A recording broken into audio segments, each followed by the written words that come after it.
Starship finally launches. We see Psyche fly by a celestial neighbor, and Northrop Grumman is launching things to make things last longer? All of that and much more on this week's Orbit Weekly.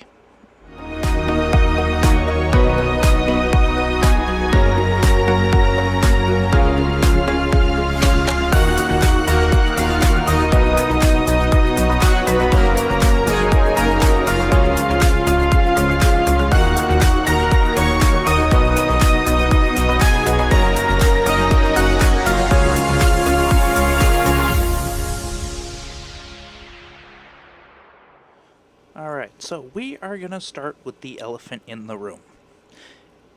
Starship finally launched this week. So we have been waiting for Starship Flight 13 for a little over a week now. It was supposed to launch technically last week on Thursday. That ended up being an abort with Booster 20. Booster 20 ended up aborting just before liftoff. The engines were lit, the deluge did go, so it was technically labeled as a scrub/abort. So after that, they said that they are not launching. We did cover that last week in Orbit Weekly. And our original timeline was that because SpaceX wanted to get this off fast, we thought it was going to go on Monday. And after some more testing, it got detanked and safed pretty much the same day. It got detanked, saved, and it was unstacked that evening, pretty much. So they ended up replacing a few of the engines with its 3-engine out capability. And it was just, it is what it is, right? So, fast forward to Thursday, a week after the first attempt. Now, SpaceX wants to get imagery of this. It's still an experimental rocket, and the weather just did not cooperate. They were fighting thunderstorms and the cumulus cloud rule, which basically Russia does not follow, and this week we learned that China didn't follow either. We'll get into that later in launches. But they finally went today. As of recording this on Friday, they finally went today, and it went perfectly. So, well, 99% perfectly. So, I'm looking at the article about it because I'm still kind of up there based on what we saw, and I'm gonna do a commentary video, which will already be posted by now, of that. If you want a link to that, the link in the description is the commentary about it, as well as some insights from NASA's spaceflight as well.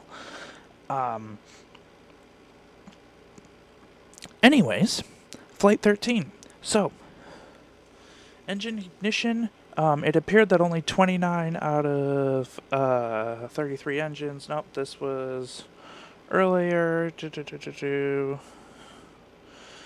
Friday's countdown enjoyed much improved weather. Before the flight lifted up, SpaceX explained exactly what happened during T0 on the 16th. So this is what we were looking for, which was the first attempt at 13. Apparently 6 of the Raptors on Booster 20 had low LOX turbopump pressure due to moisture issues in the pumps. So that just means that they weren't chilled down the right way, and they were not ready when they started. It is unclear why the moisture was present in the engines, but it caused 4 engines to not ignite, and all 6 engines were swapped with engines that were already at Starbase. So they were getting the engines they swapped them out with were already scheduled to be on another booster, but they just swapped them out. which makes sense for the spin prime test that we saw later in the week. At 5:51 Central Time, all 33 engines lit, which was fantastic. Stage separation and the flip were perfect. The boost back burn ended a bit early, and the booster headed towards its landing in the Gulf. The landing burn of Booster 20 had 10 Raptors ignite, then reduced to 8, then 5, then the booster landed a bit too fast. A bit too fast meaning boom. Which is what they wanted it to do anyway, but that's okay. Ship 40, flawless. Absolute cinema. Achieved all of its objectives and even provided extended views of its heat shield condition by failing to blow up after toppling into the ocean. So what it does, what it's been doing, is that it lands in the ocean just off of Western Australia, falls over, and explodes. Okay. This time it fell over. It did fall over. Didn't explode. It's still floating there. As of recording, it's still floating there. But the water sets on fire. Now this, we assume, is because this is from the header tank, that this is liquid methane. So liquid methane and oxygen, they combust. As of recording, I have not seen another video of it exploding after that, so it could very well still be sitting there. And what I'm really hoping, along with most of the internet on this, is that SpaceX goes out and gets it, because they have cameras out there. I hope they go out and get it and bring it back. Because currently in the danger lot, which is pretty much across the highway from the launch pad, that is the closest anything can be to the launch pad whenever it's launching, pretty much. They call it the danger lot.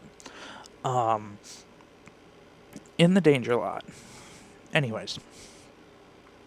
What was I going to say? Oh. So, in the danger lot is Starhopper. Starhopper was pretty much the very first version of Starship. Now, Starship has version 1, it has version 2, it has version 3. This was the test article they used to prove that they could do something like this. And on this kind of scale.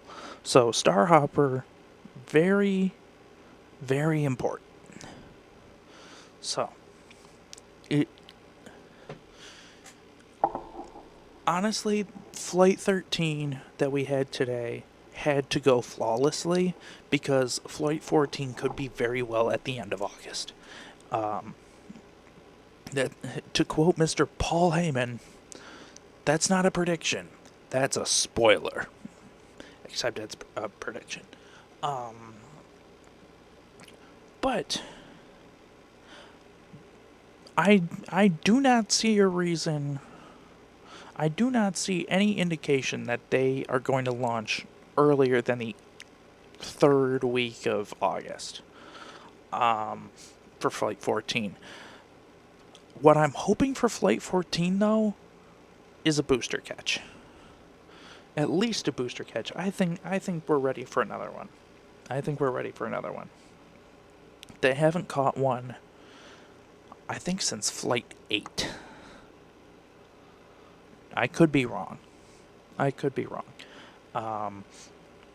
But catching a version 3 booster on its new grid fins, we definitely want to see it. So, speaking of we definitely want to see it, we're going to move on, and we're going to talk about Northrop Grumman.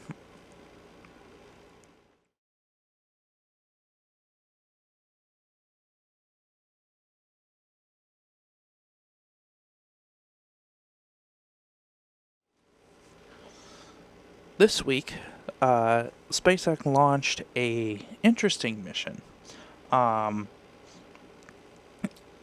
pretty much for the U.S. Naval Research Laboratory, in funded by the Defense Advanced Research Projects Agency, or DARPA.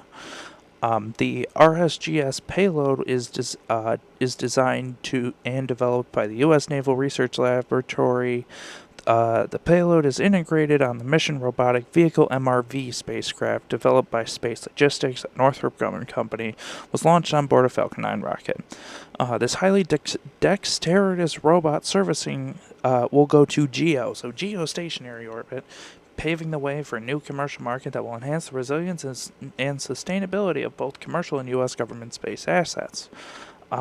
Pretty much what this is going to do is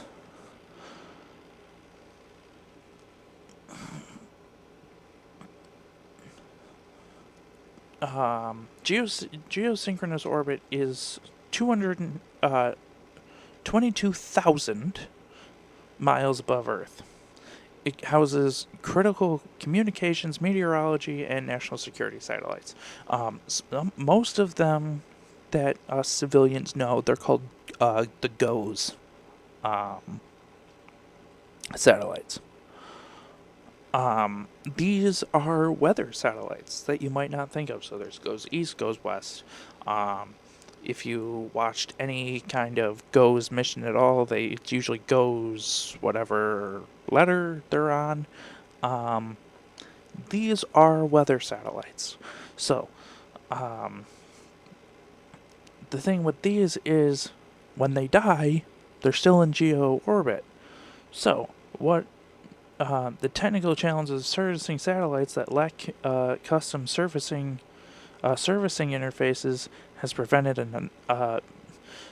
prevented anomaly resolution upgrades or repairs of malfunctioning satellites. It's designed to permanently change its launch and abandon archetype. The RSGS program shifts the idea by enabling on-orbit interventions, including inspections, mechanical anomaly resolution, and satellite relocation and upgrades. So pretty much what it's doing is this thing is going up to a satellite that's either having issues in the wrong place, it's decommissioned, it's either taking care of it, fixing it, or giving people on the ground the ability to see what's wrong with it. This technology makes not only servicing missions very interesting, it could be the ability to either boost up other missions. It could give other projects more fuel, other resources that we're not able to get to. Take, for example, it's not on their radar yet, but I'm sure it will probably be. Take Webb, for example. Webb is at the L2 point. Webb had to fly to the L2 point, and it took a month to get there. While it was doing its unfolding and all that kind of stuff. But it took a month. It takes 3 to 4 days to get from launch to the moon, if you launch at the right time. It takes 3 to 4 days. That is how far L2 is.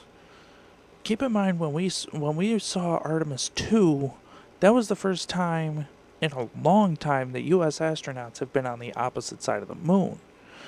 And how far they went.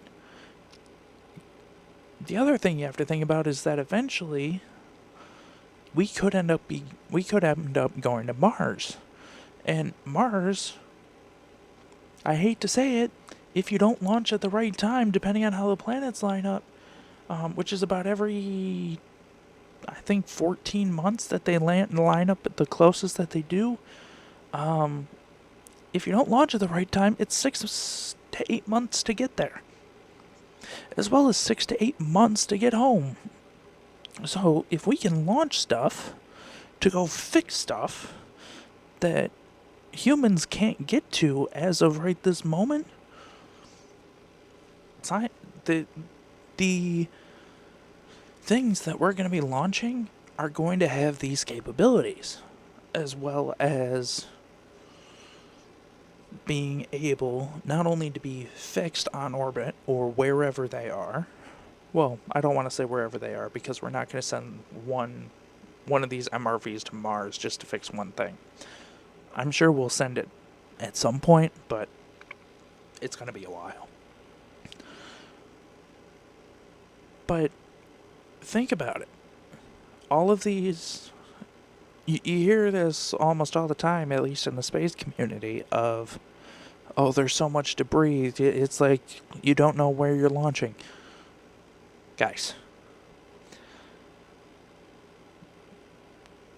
you can go on any you can go on the NORAD tracking site of space debris. We know where it is. We have a good idea of where it is. Most apps, the app that I use is an app called Sky Tonight. The other night I was able to see 3 rocket bodies, a couple of stars in the space station. It knows where that stuff is. So, and if you think about it, space is this wide open thing, right? But it's also, at least around Earth, getting more and more populated by space debris, because we launch stuff and then we don't really have a plan to bring it back down again. Which is usually how we dispose of stuff. Which is why in 2 years I'm not going to be thrilled when the space station comes down, if it comes down. Technically they said it's already coming down, but we'll see. We'll do a whole special on it if it happens. Of everything that the space station not only did, but gave us as well.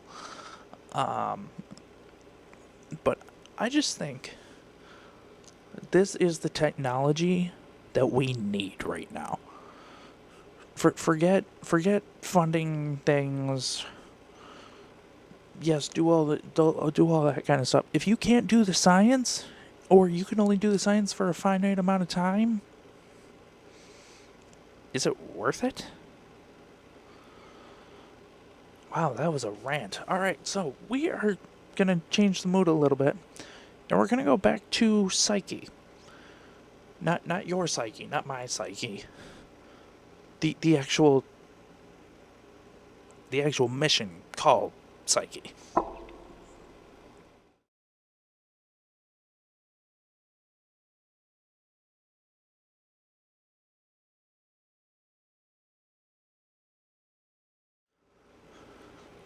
Psyche, this week, flew by Mars. So, as Psyche swung past the red planet to pick up crucial gravitational slingshot, tilted its orbital plane and gaining its speed it needs to reach the main asteroid belt, its multispectral imager caught Mars swelling from a razor-thin crest into a heavy cratered world before fading back into dark. While the primary goal of the encounter was pure orbital mechanics, using Mars as a massive natural booster without burning precious xenon propellant, the mission team treated it as a high-stakes dress rehearsal. Engineers put every core instrument through rigorous trial by fire. Psyche's magnetometer picked up an intense textbook spike as it across the planet's bow. Shock where the solar wind slams into Mars' magnetic field, validating the instrument's sensitivity. Meanwhile, the spectrometers and imagers used the encounter to practice spotting distant targets, even looking into Mars, moons, Phobos, and Deimos.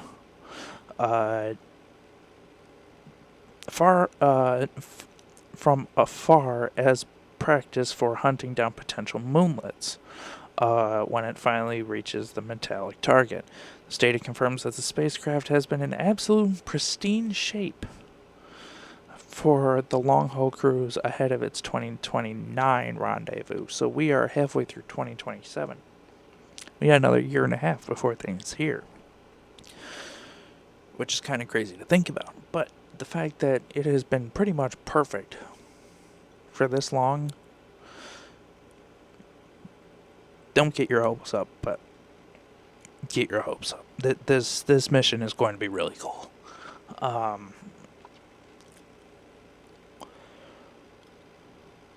This is kind of a long episode. We haven't even done launches yet. Let's do those right now.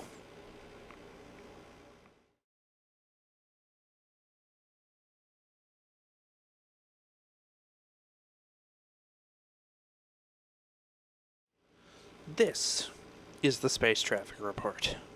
So, we are starting with our trip to India again, to first launch pad in the Dhwan Space Center in India. So, this was the launch of Vikram 1. We talked about this last week, that it happened a little bit. It happened right after recording. Pretty much right after recording. The day after. It survived. It worked.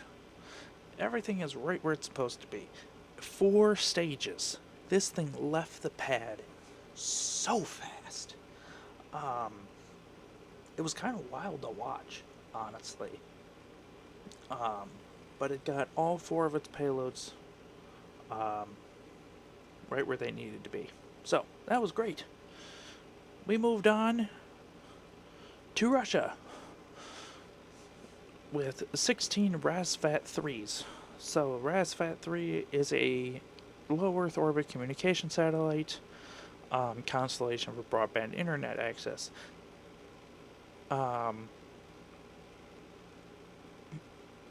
There's things that we do know and there's things we don't know. Per orbit analysis, they never said when they were launching this. Per orbit analysis, they ended up finding it, and they found that it was launched at 1:50 p.m. Eastern Time. They don't know which pad it went from either, which is kind of wild, right? Anyways, Starlink 1739. This was a Starlink mission, of course. It landed on booster 1082 for its 23rd flight. Landed on, of course, I Still Love You. This launched from Slick 4E in Vandenberg in California. Super special there. Then we had the MRV. This was the robotic vehicle that we talked about earlier in the episode. This launched on a Falcon 9. And this was booster 1069. This was flight 32 for 1069. And because it needed the extra performance, we lost booster 1069. It was expended, which means it had to use all the performance that it had to get into orbit. Well, not into orbit, into the trajectory that they needed. So, in memoriam, booster 1069. Let's just check real quick what booster 1069 did. So booster 1069 flew a lot of Starlink missions. It flew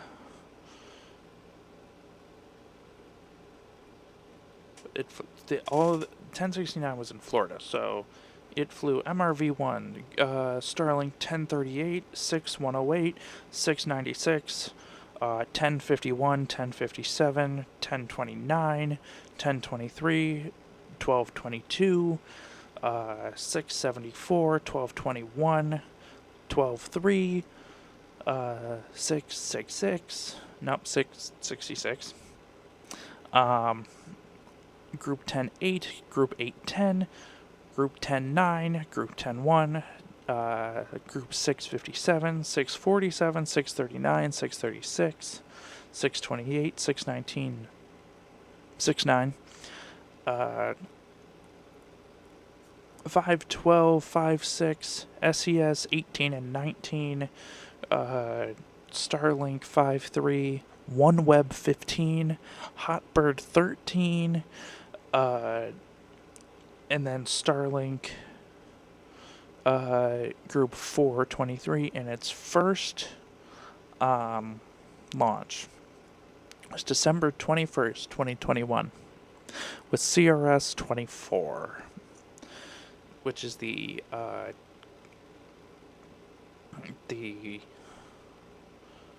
Crew Dragon. Nope, not Crew Dragon. Cargo Dragon. That's Cargo Dragon. Commercial resupply. That's what it was. Anyways, we say goodbye to that booster. That one was kind of hard to watch.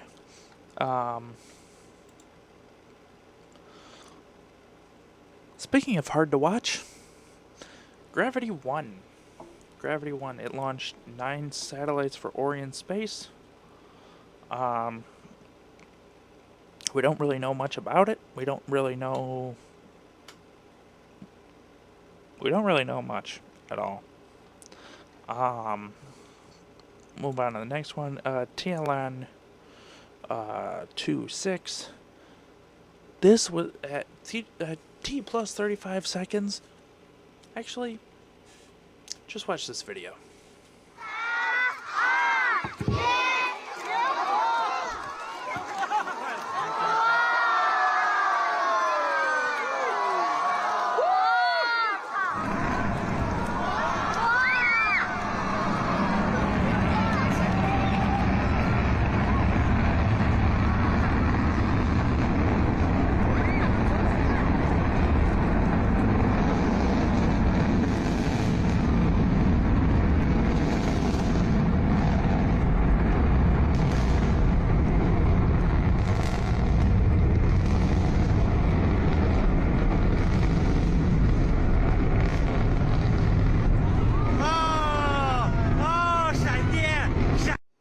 That was nuts, right?